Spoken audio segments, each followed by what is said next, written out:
llega con el padre y divisa que el encargado del edificio es otro.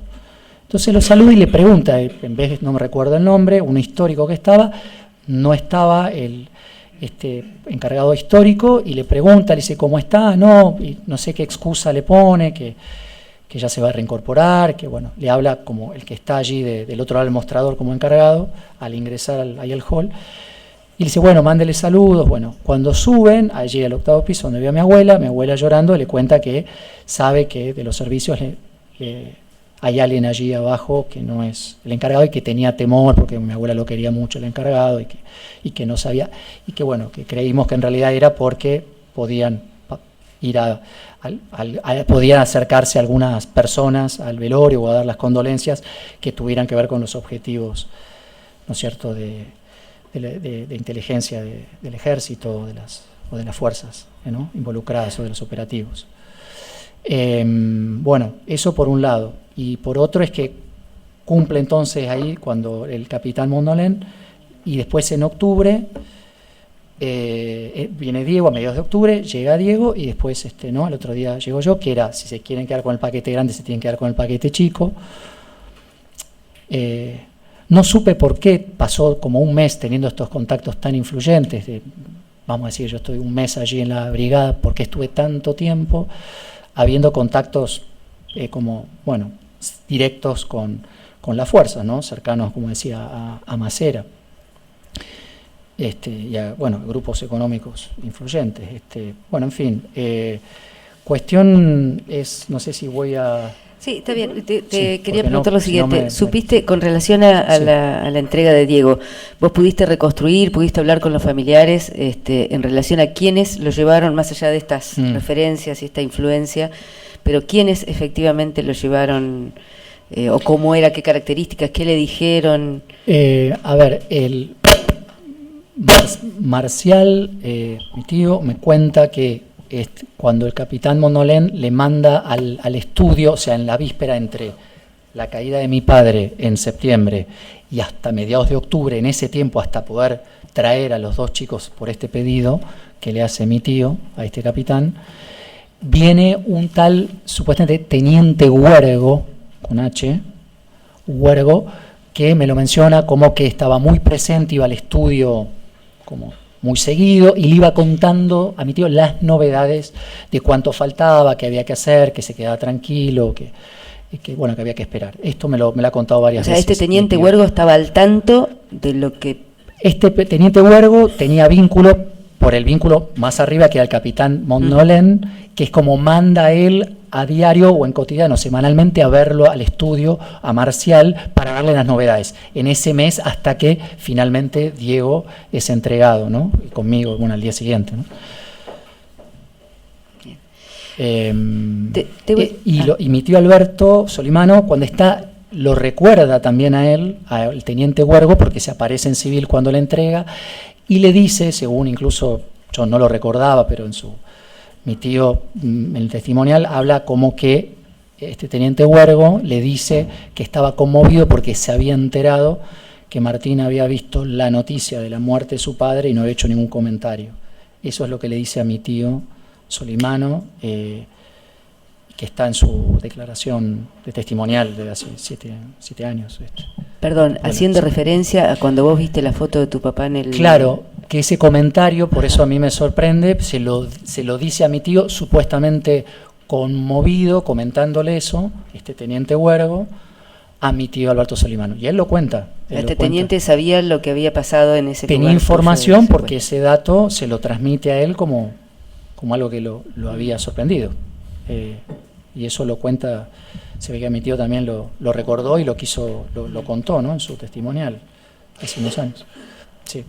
Con relación a lo sucedido con tu mamá, más allá del episodio del cementerio que te anuncian de ese modo, ¿qué pudiste reconstruir sobre lo sucedido?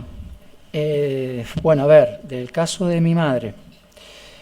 A ver, voy a empezar un poco porque en los 90, después de estar muy alejado, tengo que incluso aclarar, creo que gracias a la doctora Esther Turhansky, que era como en ese momento también representaba, estamos hablando de entre 96 y 97, ella me convoca, me viene a buscar contándome, bueno, de hacer la representación legal de Schatz, de Berliner y bueno, y de mi madre por este tema, y me cuenta, bueno, mira, hay una causa, yo estaba ajeno, muy alejado de todo tipo de conexión con la cuestión de mi historia todavía en los 90, y me dice, bueno, vamos al juzgado, donde está la causa, en el juzgado 1 de San Isidro. Bueno, cuando llego y me cuenta, claro, yo pregunto porque, claro, ahí no había registro de que yo podía dar como sobreviviente que había estado en cautiverio y lo que me había pasado, que ella, entonces me dice, no, tenés que contarlo.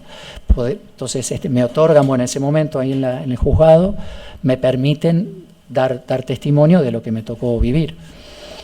Y en ese momento, porque yo también hago lo que estaba seguro que era lo que recordaba, ahora después cuando me dice, bueno, vos te acordás dónde puede ser, y en ese momento, la verdad que dije, mirá, le cuento lo de las mujeres, y en ese momento me dice, bueno, debe ser Ezeiza, como un lugar seguro, posible, conocido, de donde hay madres con hijos, y quedó puesto Ezeiza, por eso lo aclaro, porque en ese entonces, en los 90, quedó puesto Ezeiza. Con el paso del tiempo, y de hecho, bueno, hace un año también trabajo en contextos de encierro y conocí Ezeiza, y seguro que si en un lugar donde no estuve es allí. Perdón, dijiste que sí. ¿Trabajás en Ezeiza? En complejo, sí, en Ezeiza y Marcos Paz, sí, con un programa de servicio penitenciario, y bueno, después lo puedo contar después, más adelante. Bueno, cuestiones que no era ese lugar.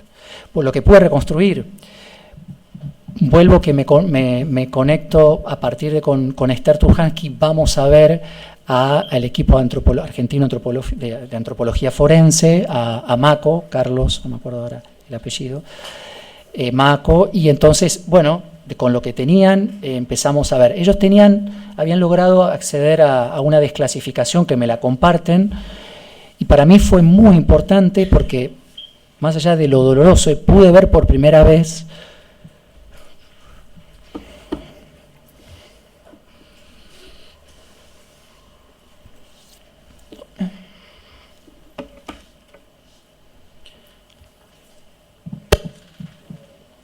la foto de mi madre muerta, igual que de los tres de Schatz, Suárez y Berliner. Como que para mí ahí terminó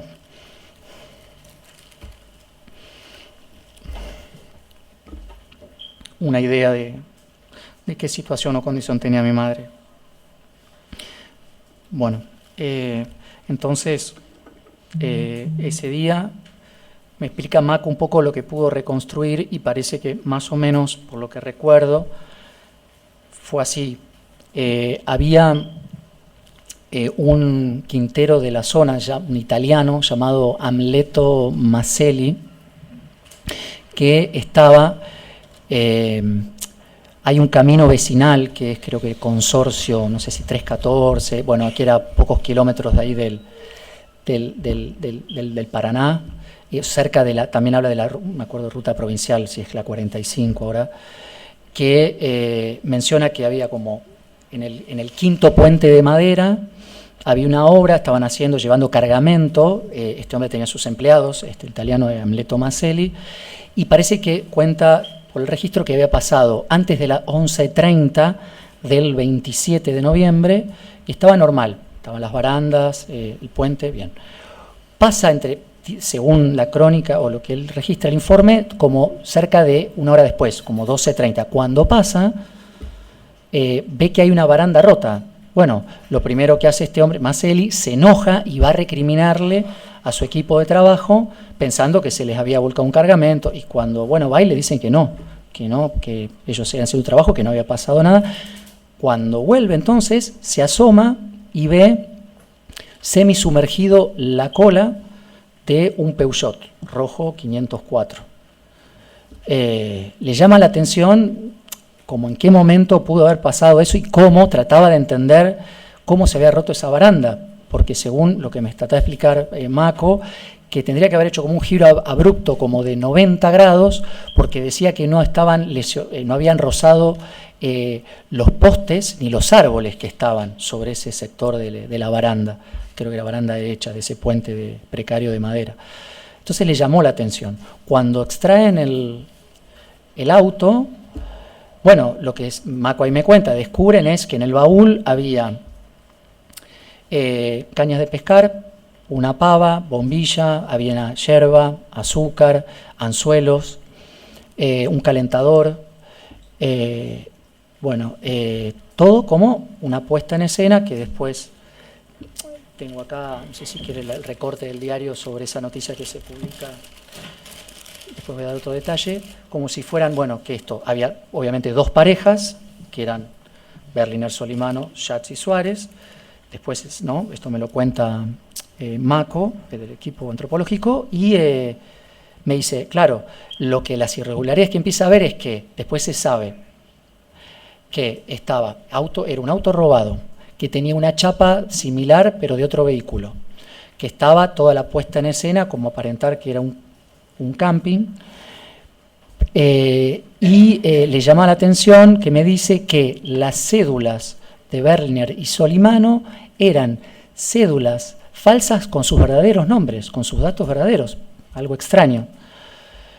Y que después, obviamente, por toda la averiguación de lo que eran la historia de militancia, decían, había víctimas que estaban en un contexto de militancia y que no era como lo plantea la noticia, que desinforma de La Nación, diciendo que eran dos parejas se ahogaron cuando yendo a un camping, ¿no? Permiso.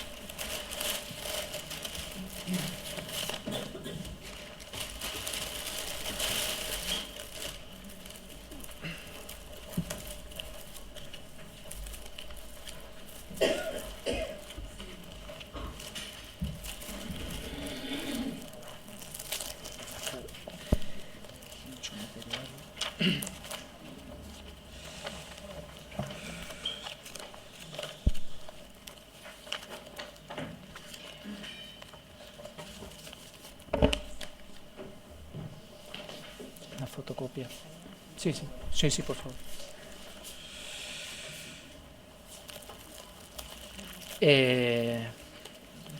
Y entonces,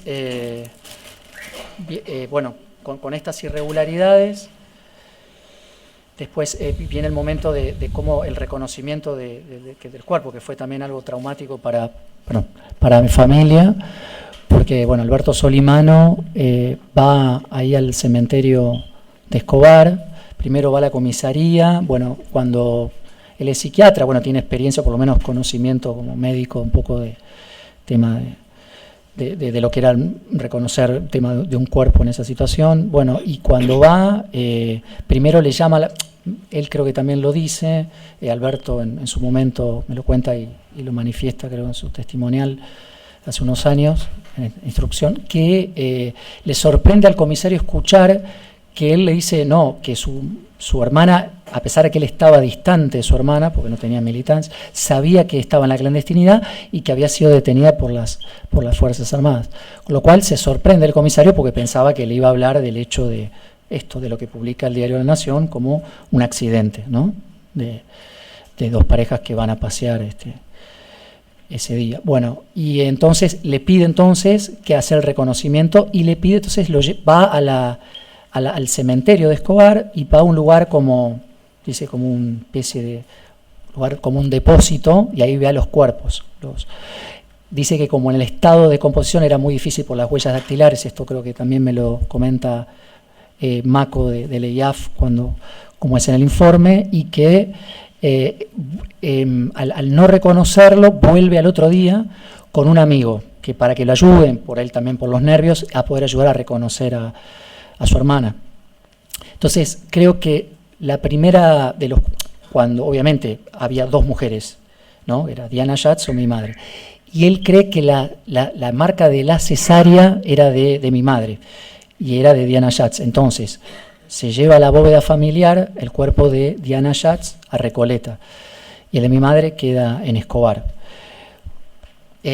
Pasan unos días y por unas averiguaciones y todavía lo llaman de nuevo de la comisaría de Escobar a mi tío Alberto y le comentan que venga, que hay fotos para reconocer, y ahí por las fotos se da cuenta que se había equivocado, que que había, o sea, que no era Susana y que era Diana Schatz. Bueno, esto quedó, pasó el tiempo, el cuerpo de mi madre aún está en Escobar. El de la familia de Schatz me contó mi tío que a los no sé cuánto tiempo, meses, pasaron y vinieron y se les entregó, de ahí de Recoleta se les sacó y se les entregó el cuerpo a la familia. Bueno, después Berliner se lo podía reconocer, tenía bigotes, según dice ahí el reporte. Y ¿qué otra cosa más de lo que era el descubrimiento? Bueno, después ya menciono qué otro dato más sobre el tema. Sí. Que pude con el tiempo saber es por la denuncia de Pablo Berna, que denunció a su padre Julio Berna, que es médico militar, creo que ex capitán del ejército. No recuerdo si exactamente si es 2013 que lo denuncia, y después hay un informe en Telefe que sale creo en el 2017, donde cuenta, entre otras cosas, tanto en el caso de mi padre como de mi madre, pero en el caso le cuenta, y después me entero directamente por él, por encontrarme con Pablo hace un tiempo, y me cuenta que sí, que el padre le cuenta que sí, que hacía, él anestesiaba, tanto sea para el mar o para el río, como médico, y que hubo, cuenta un caso de un auto, un simulacro de un accidente, dice, que se ahogaron porque estaban anestesiados y que hubo que simular como que fuera un camping.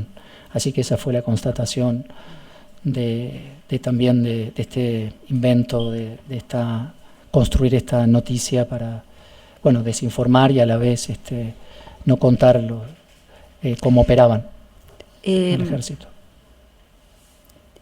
Vos mencionaste al comienzo del relato que, tu papá te había comentado que iban a volver a la Argentina, ¿no? Sí.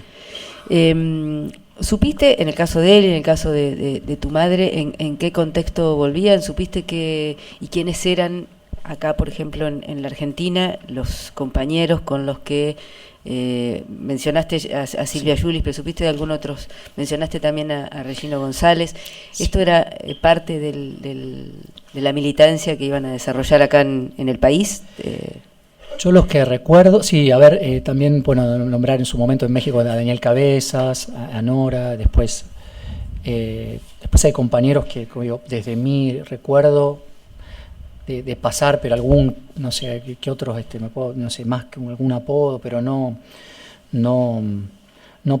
tuve, de hecho tampoco he tenido vínculo, me ha costado, como dije, más de los 90 y entrado ya más del 2000, empezar a acercarme y en realidad los encuentros no eran para contar datos puntuales de lo que hacían, de la contraofensiva, sino más cuestiones más de anécdotas afectivas o de recordar algo de mi madre o de mi padre, ¿no? Que me pudiera a mí sumar como un recuerdo más afectivo, no militante.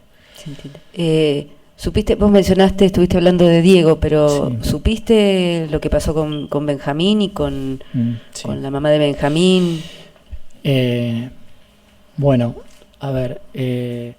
Supe por hablar en su momento, con los años, con Verónica Seisdedos, obviamente con Benjamín, de los días posibles de este secuestro, o sea, donde están ellos en el departamento de Gascón, que es cuando cae mi padre, dejan esa casa que podría ser, como dijimos, Celina o Ballester, y se van con Diego, Charo y Benja al departamento de Gascón, de donde está Elena Cristal con su hija Verónica, su hermano Manuel Fernández, hijo del matrimonio con Héctor Fernández.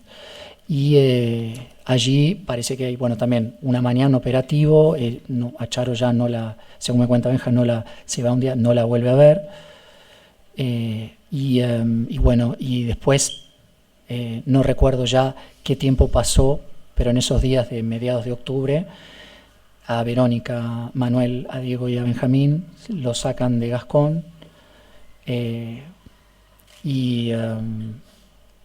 cuántas horas pasan, ¿no? Desde que cae Charo a que se llevan ellos, sí, no recuerdo, pero sí se lo llevan en este lugar donde, bueno, no sé, en ese momento se había pensado que podía ser lugares como, no sé, Támesis Panamericana, lugares abiertos, pero no hemos podido encontrar todavía, por lo menos saber con precisión el lugar, ¿no? Es un poco lo que pasa con la brigada, que hay una idea, o sea, yo puedo dibujar el espacio, pero, no sé, podría también, no sé, ser otro lugar, ¿sí? A ver, y sé que por lo que hablamos y pudimos reconstruir en el tema del tiempo, es que en la detención están aproximadamente sería entre el 13 y más o menos 13 y yo no sé si es el 15 o 16, porque creo que a Verónica la liberan el 16 como a mí, según lo que habíamos hablado, y que a Benjamín lo dejan en Ramos Mejía la noche, el 15, y Verónica me cuenta que él está que Diego se lo llevan esa tardecita o noche, creo que casi en la noche, que también se lo llevan a Benja, creo que del 15 sería, se lo llevan a... se lo llevan a lo de Melián, ¿no? A Diego. Y a Verónica al día siguiente la liberan con su hermano. Eso es lo que yo recuerdo de las charlas, ¿no? Más o menos de las fechas estimadas. En este proceso de reconstrucción sobre lo sucedido con tus padres, ¿vos tomaste contacto con alguna información, con alguna documentación que permitiera saber qué registro estatal había sobre tus padres? Sí, a ver, el tema es que por momentos durante estos años hubo como diferentes momentos de acceso a la información. Por un lado, bueno, por un vínculo de hace más de 20 años con Virginia Croato, siempre fue un tema que muy presente, el charlar sobre nuestros padres y cómo había sido, y ella, como siempre, ha tenido mucho más conocimiento, también por su mamá, por Susana, de todo lo que fue. Yo estaba más alejado de la cuestión de la militancia política o de querer conectarme con esa dolorosa historia personal, como que me fue contando. Y bueno, después cuando nos juntamos en los últimos años, un poco empezaron a haber situaciones donde pudimos, por ejemplo, saber primero que hubo una persona que era Mario Álvarez, un mozo, que, bueno, tengo entendido que como declaró, no sé si es necesario volver a contarlo, solo la referencia del día, que del lunes 17 de septiembre, en el centro comercial de Canguro, por Munro, se hizo una cita donde se supone que esa cita fue forzada, obligada por un compañero que era el gallego Willy, porque estaba forzado, él había sido detenido antes, entonces lo obligaron a hacer esa cita, y que entonces cayeron esa cita. Él dio, después supe también que por el caso de Silvia, lo que cuenta después Silvia Toncheschi, que lo terminan matando a él a palos, lo muelen a palos por haber dado alerta de ese operativo, que bueno, se lo llevan, lo capturan todavía con vida, ¿no? Y cuando llegan a Campo de Mayo supimos también en su momento por la declaración que hizo en la Secretaría de Derechos Humanos el conscripto que era de apellido Fernández, creo que Jorge Fernández, y bueno, que después con Virginia hace unos años lo pudimos ir a ver. De hecho tenía un negocio aquí en San Martín hace unos años, como hace cerca de 5 años, y nos contó un poco lo mismo, que él declaró que los vio sin vida en la morgue de Campo de Mayo, a Croato y a Mendizábal. También, bueno, me estaba acordando, bueno, después está lo del teniente coronel Stigliano, que sabemos que tuvo una herida por una esquirla en su mano por participar de una granada, por participar del operativo de Mendizábal Croato, y esto por una historia clínica, ¿no? Que está documentada. También supimos, bueno, por lo de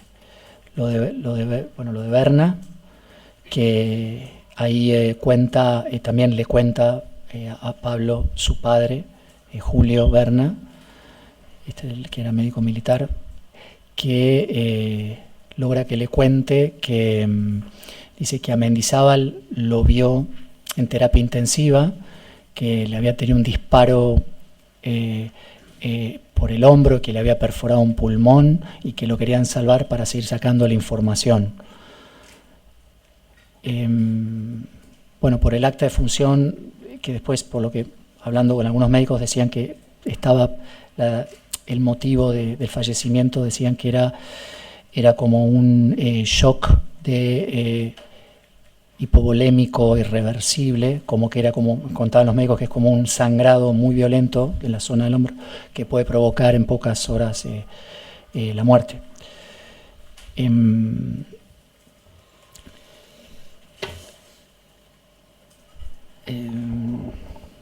Bueno, creo que lo que me consta hasta ahora es que no hay un expediente judicial hecho por Mendizábal y Croatto. Eso también habla de la impunidad y de los operativos, cómo se manejaban por encima de cualquier juez o de la justicia.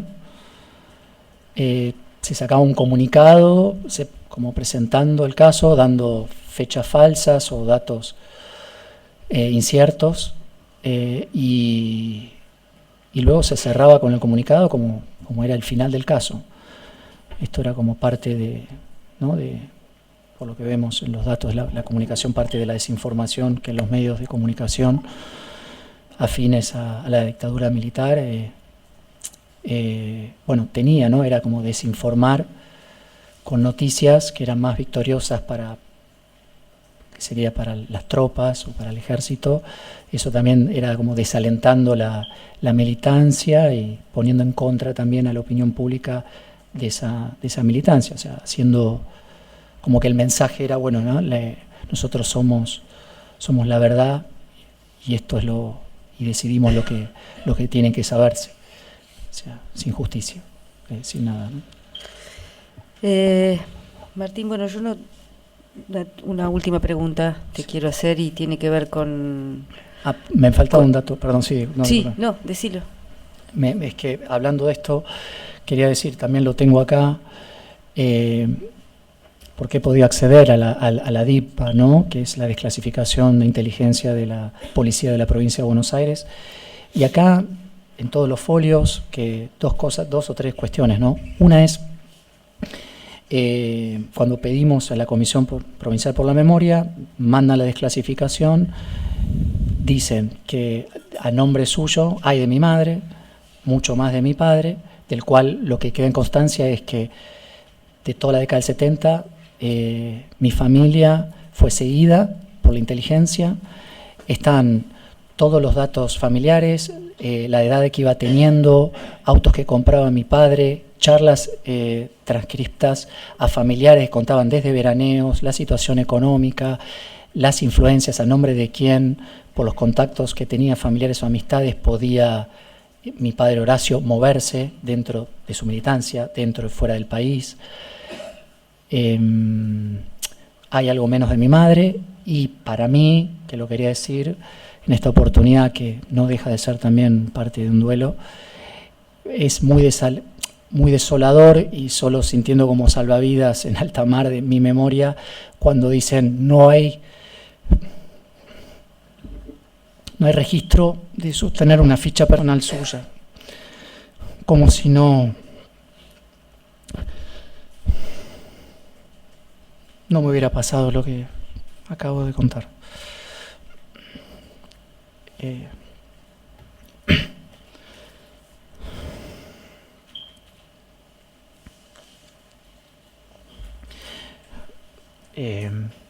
Sí. No sé si hay... No, bueno, la última pregunta que te quiero hacer es qué consecuencias tuvo todo esto que acabas de contar, todo esto que vos viviste para tu vida. Bueno, una no...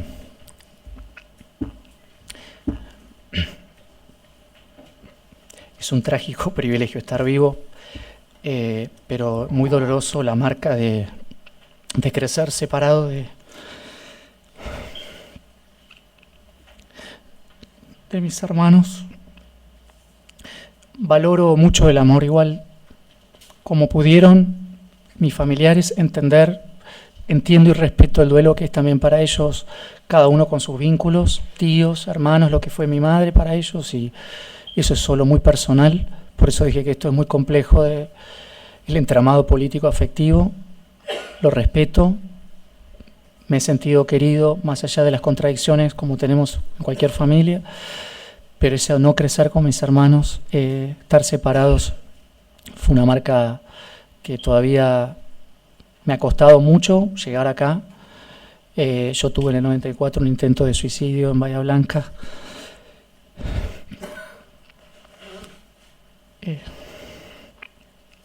Muchos años de terapia.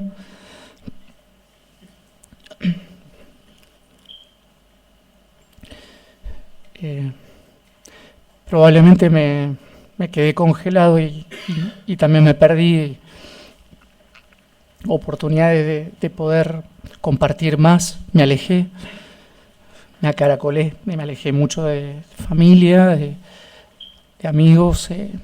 No me quería exponer, sufrir. Hice eso, tomé esa decisión, me salió mal por suerte y estoy acá.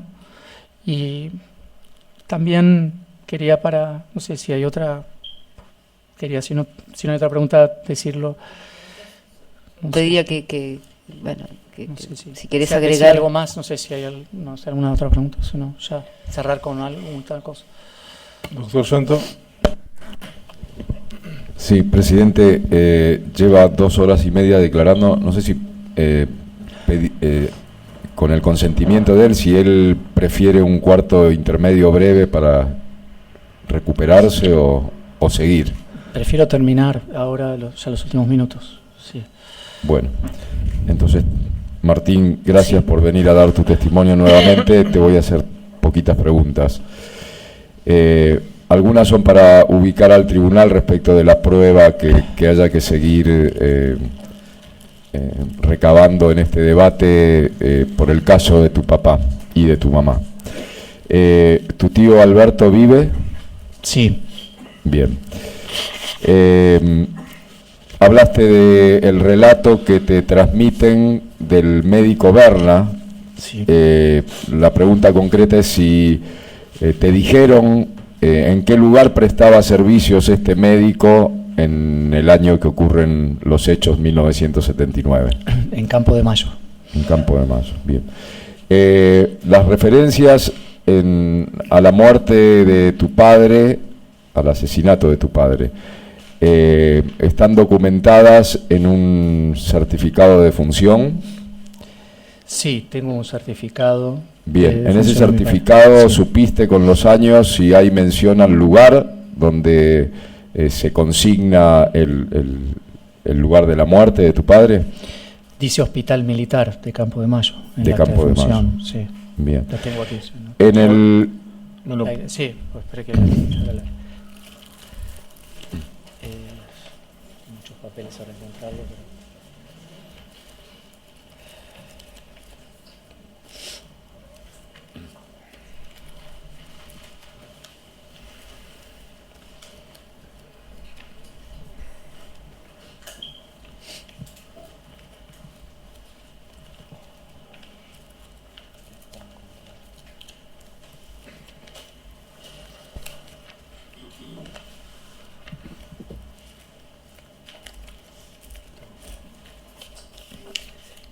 No si me da un poquito de paciencia, no yo después, porque tengo todo mezclado, no quizás con los nervios no la voy a encontrar. No hay apuro. Gracias. Después se la alcanzo. En el episodio que contaste, el mes ese que transcurre en la brigada femenina, sí. ¿Tenés allí, se produce en algún momento algún contacto con menores relacionados con la militancia de tus padres? Sí, supe con el tiempo que las hijas de Regino González y María Consuelo, que son Teresa, Mariana y Judith, estuvieron, me lo confirman ellas, a través de que su madre le cuenta a su tía que sí, que le confirma que yo estuve con ellas. Al menos en los tiempos que estuvieron ellas, ¿no? Que si es del 13 al 21 de septiembre, o sea que hemos compartido al menos esos días del 79, ¿no? Bien. Respecto de una pregunta que te hizo la fiscal y relacionada con el regreso, el retorno de tus padres a la Argentina. Creo que no lo dijiste, así que eso un poco nos obliga a preguntarte si sabes en el marco de qué acción política o lo que quieras denominar regresan tus padres aquí a la Argentina. Sí, la contraofensiva. Bien. Y lo último, vos señalaste en un momento que hubo gestiones de tu familia y nombraste a los familiares por el tema de los cuerpos. ¿Sabés si hubo te han contado tus familiares si hubo algún diálogo en particular o en especial relacionado con el tema de tu familia y la entrega de estos cuerpos? A ver, con respecto al cómo se iban a entregar o quién los tenía que... Yo conté un poco, ¿no?, de que cómo era a través del contacto que había que entregar.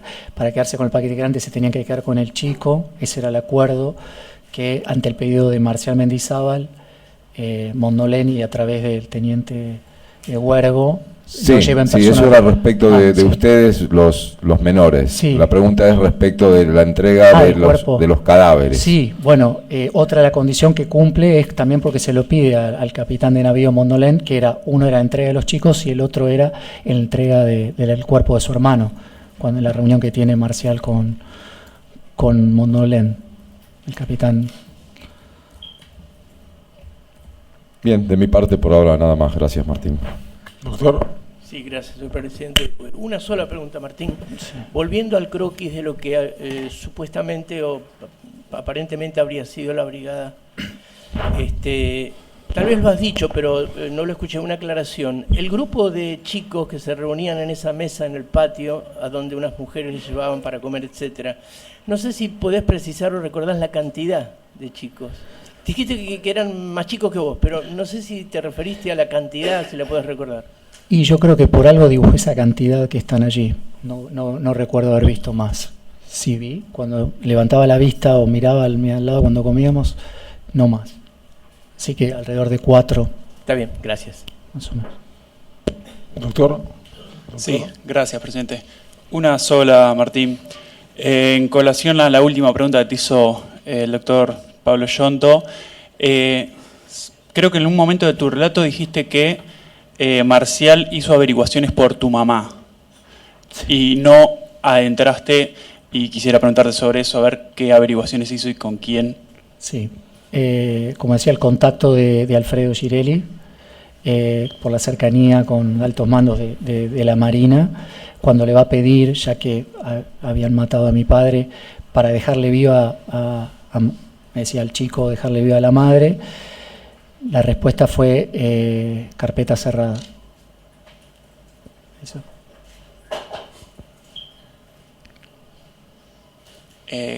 ¿Con quién dijiste que, perdón, porque no escuché? Girelli fue a hablar, no tengo la precisión de que fuera directamente con Macera, pero alguien muy cercano, por las influencias que tenía, políticas económicas, para pedir, para mantenerla en vida a mi madre.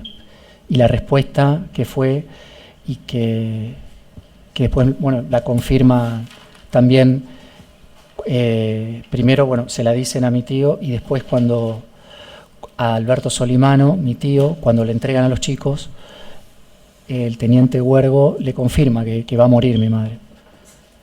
Bien, esta persona que decís, Girelli no... Murió, Alfredo Girelli. Alfredo Girelli. Bien. Sí, era de una familia muy amiga, de casi 100 años, de la parte de Rosa, mi abuela paterna, perdón, sí. Con eso. Sí, cómo no. Hola, Martín. Sí. Una pregunta, la pregunta es la siguiente.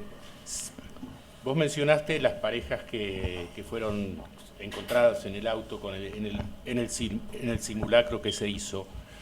Y la pregunta es si podés precisar algo más sobre los acompañantes, porque hablamos de tu mamá, hablamos de Berliner, pero si podés precisar algo sobre las otras personas, especialmente sobre Suárez.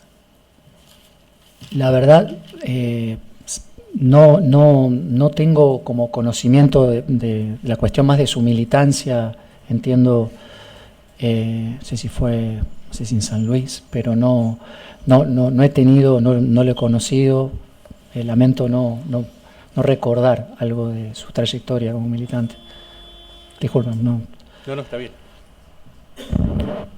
Doctor, ¿alguna pregunta? Doctor. Sí. ¿Qué tal? ¿Qué tal? Hola, buenos días. A mí me quedó la sensación, corregime, cuando hablaste acerca del capitán de navío del apellido francés, sí, y Huergo, había una relación, esto es lo que no me quedó claro a mí, ¿había una relación como de jerarquía entre el capitán de navío y el teniente Huergo, o eran solamente dos personas que no tenían relación? La verdad es que solo como transmito lo que fue el relato familiar de quienes tuvieron contacto.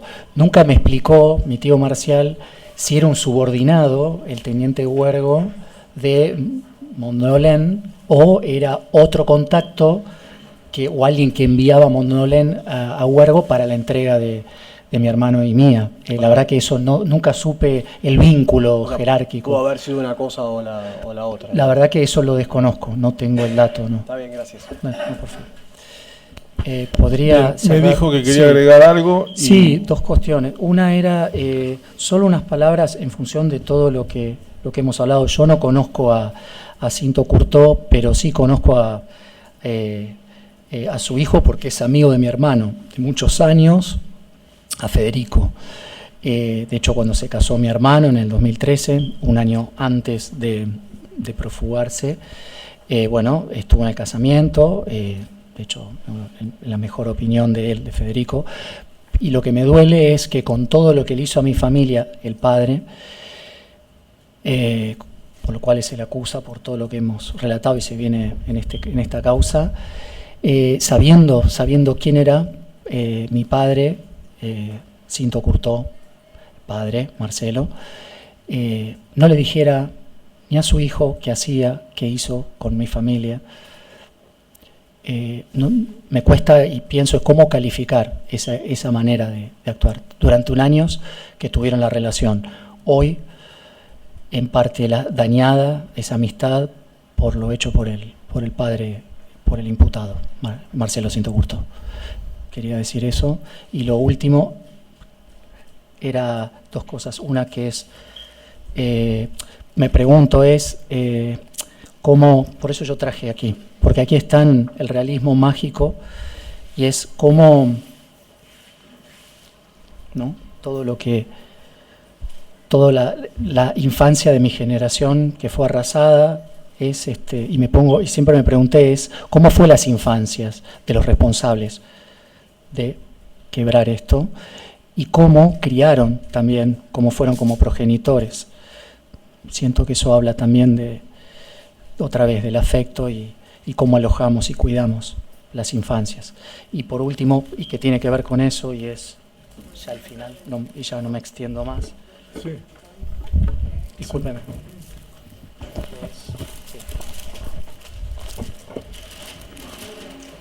Sí.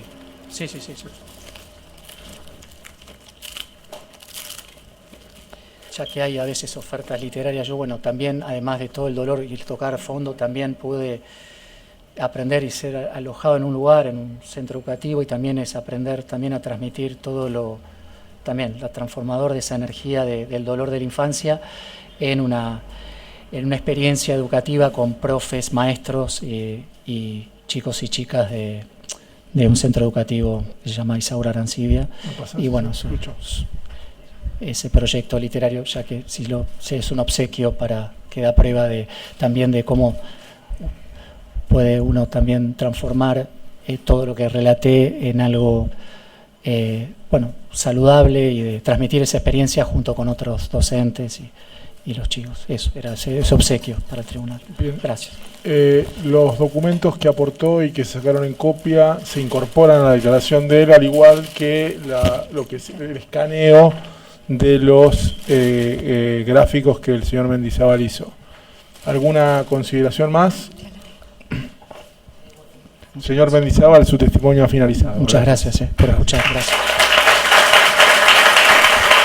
Hacemos un cuarto intermedio de 10 minutos. 10 minutos. Gracias.